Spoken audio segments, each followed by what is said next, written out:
2 मार्च 2016 Delhi airport एक private jet runway पर खड़ा था। रात के 11:30 बज रहे थे।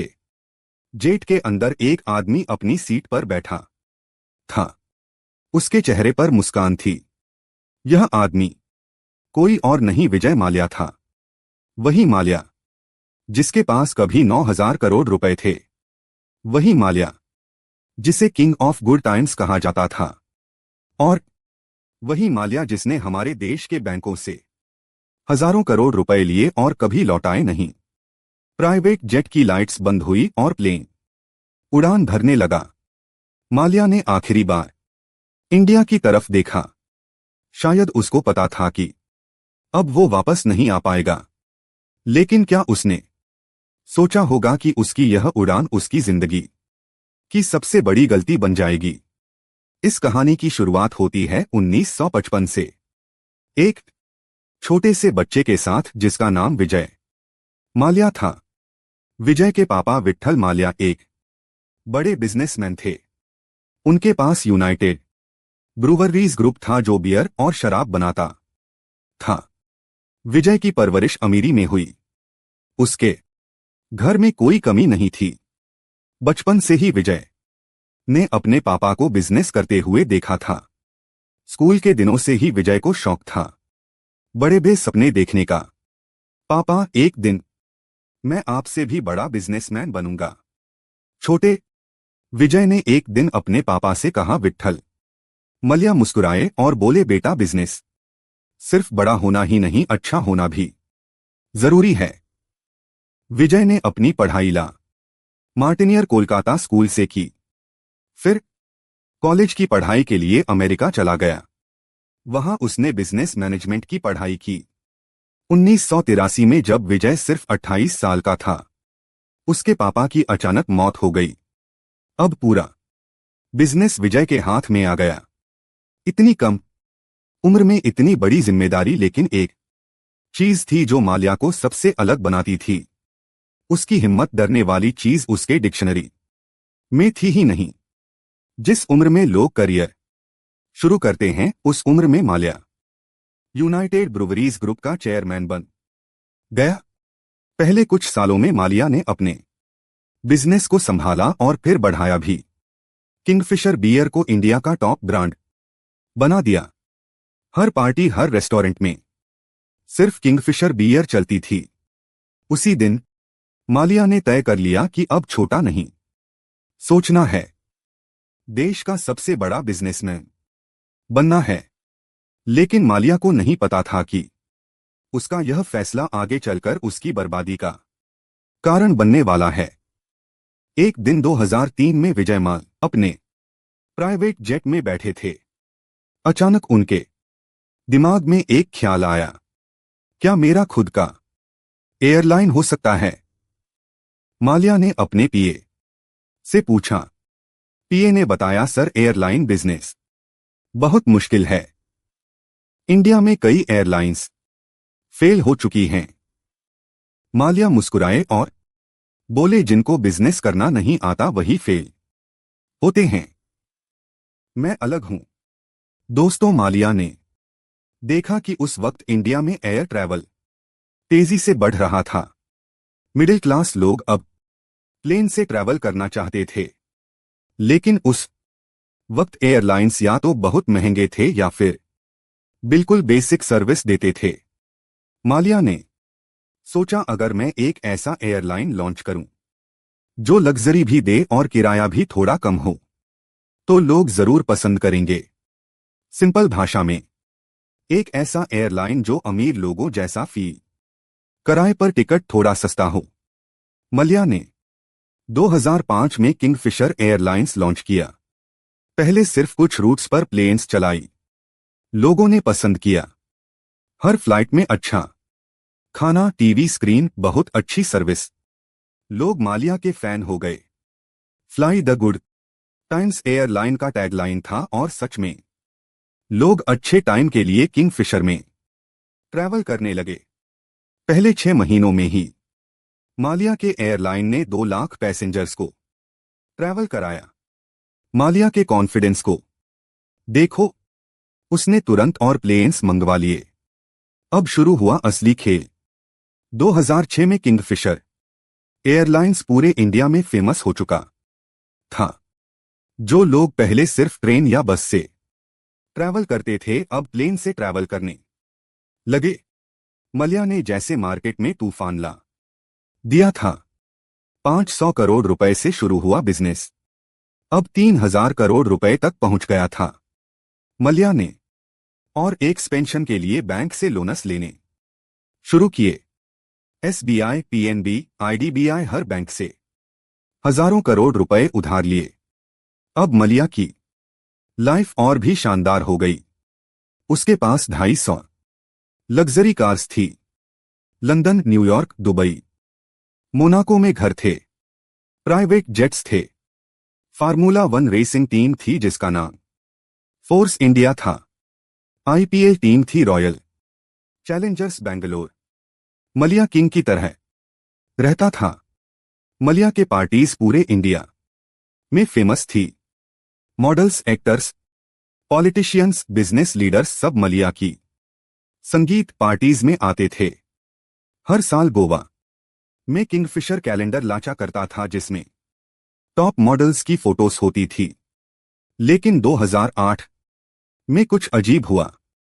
एक क्लर्क जो किंगफिश एयरलाइंस के अकाउंट्स डिपार्टमेंट में काम करता था, उसने नोटिस किया कि कंपनी लॉस में चल रही थी।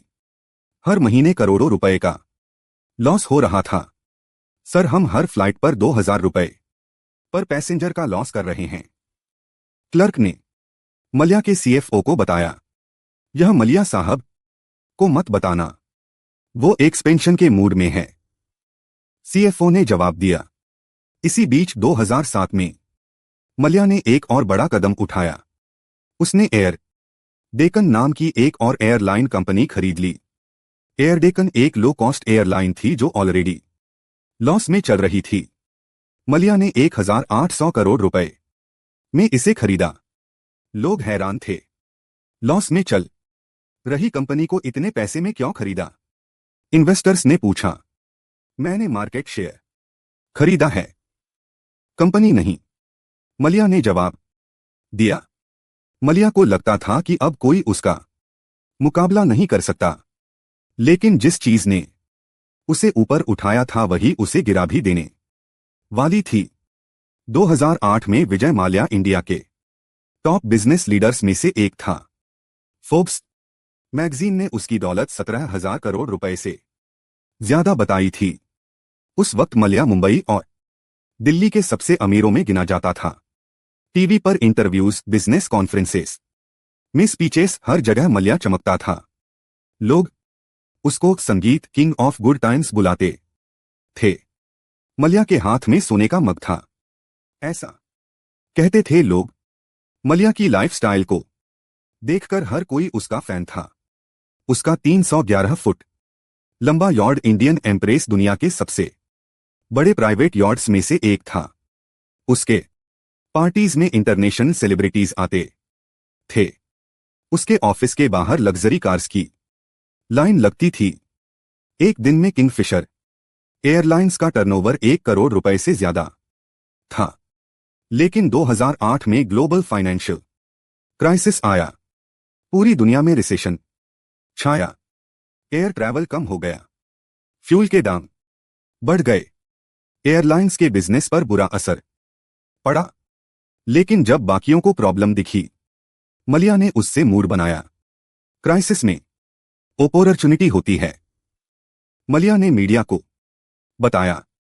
लेकिन अंदर ही अंदर किंगफिशर एयरलाइंस डूब रहा था। एक सीनियर बैंक ऑफिसर की नजर कुछ और ही देख रही थी। एसबीआई के रिस्क असेसमेंट डिपार्टमेंट के एक ऑफिसर ने नोटिस किया किंगफिशर एयरलाइंस बार बार लोन ले रहा था लेकिन कंपनी का प्रॉफिट नहीं बढ़ रहा था। मल्या सिर्फ पैसे उधार ले रहा है। अब सब खत्म हो गए। किंगफिशर के एक सीनियर इंजीनियर ने मीडिया को बताया, आंखों में आंसू लिए हुए। बैंक्स का 9,000 करोड़ रुपए डूब गया। यह पैसा आखिर था किसका? हमारे टैक्सेस का, हमारे सेविंग्स का। जिस पैसे से स्कूल्स, हॉस्पिटल्स, रोड्स बन सकते थे, वो माल्या के शौक पूरे करने में खत्म हो गया। कोर्ट ने माल्या को भगोड़ा घोषित कर दिया। उसकी प्रॉपर्टीज सील कर दी गई, पासपोर्ट कैंसिल कर दिया गया। इंटरनेशनल पुलिस इंटरपोल ने रेड कॉर्नर नोटिस जारी किया। इंडियन गवर्नमेंट ने यूके गवर्नमेंट से माल्या को वापस लाने की मांग की, लेकिन यूके के कानून अलग हैं। वहां माल्या ने पॉलिटिकल असिलम यानी सुरक्षा मांग ली। केस कोर्ट्स में चलता रहा। आज 2026 में माल्या अभी भी लंदन में है। इंडिया के कोर्ट्स ने उसको दोषी माना है। यूके में एक्स्ट्रा यानी वापस भेजने के ऑर्डर्स हो चुके हैं, लेकिन माल्या हर केस अपील कर रहा है और वक्त निकल रहा है। जिस आदमी के पास कभी 250 लग्जरी कार्स थी, आज उसकी कई कार्स ऑक्शन में बेच दी गई हैं। जिस आदमी के पार्टीज में पूरा बॉलीवुड आता था, आज उसके घर पर ताले लगे हैं। इस केस के बाद इंडियन बैंकिंग सिस्टम में काफी बदलाव आए। आरबीआई ने बड़े लोन्स के नियम सख्त कर दिए। बैंक ऑफिसर्स को ज्यादा रिस्पांसिबल बनाया गया। विलफुल डिफॉल्टर्स के खिलाफ सख्त कानून बनाए गए। यह कहानी सिर्फ एक बिजनेसमैन की नहीं थी। यह कहानी है उस लालच की जो इंसान को इतना अंधा कर देती है कि उसे सही गलत का फर्क नहीं रहता। माल्या ने सिर्फ बैंक का पैसा नहीं चुराया, उसने हजारों लोगों के सपने भी तोड़े। इस कहानी से हमें क्या सीख मिलती है? सबसे बड़ी सीख यह है कि बिजनेस में कभी भी एक्सपेंशन के लिए इतना कर्जा ना लो कि उसको चुका ना पाओ। बिजनेस में प्रॉब्लम्स आती हैं, लेकिन उनसे भागना सॉल्यूशन नहीं होता। दूसरी सीख यह है कि अगर कोई कंपनी या बिजनेसमैन बहुत तेज ग्रोथ दिखा रहा है, तो जरूर चेक करो कि ग्रोथ सॉलिड है या सिर्फ दिखावा है। माल्या का बिजनेस मॉडल ही गलत था। कम किराए में ज्यादा सर्विसेज देना, यह फार्मूला कभी काम नहीं करता। और इंडिया के बैंक्स के लिए सबसे बड़ी सीख यह थी कि बड़े बड़े नाम देखकर लोन्स नहीं देने चाहिए। ड्यू डिलीजेंस यानी अच्छी जांच जरूरी है। और शायद मुंबई की वो बिजनेस बिल्डिंग्स आज भी याद करती होंगी उस आदमी को जो एक दिन किंग था और अगले दिन भगोड़ा बन गया। दोस्तों, अगर यह वीडियो पसंद आया हो तो एक लाइक जरूर करो। चैनल को सब्सक्राइब करो ताकि ऐसी फाइनेंशियल स्टोरीज आप तक पहुंचती रहे। हम हर हफ्ते नई कहानी लाते हैं।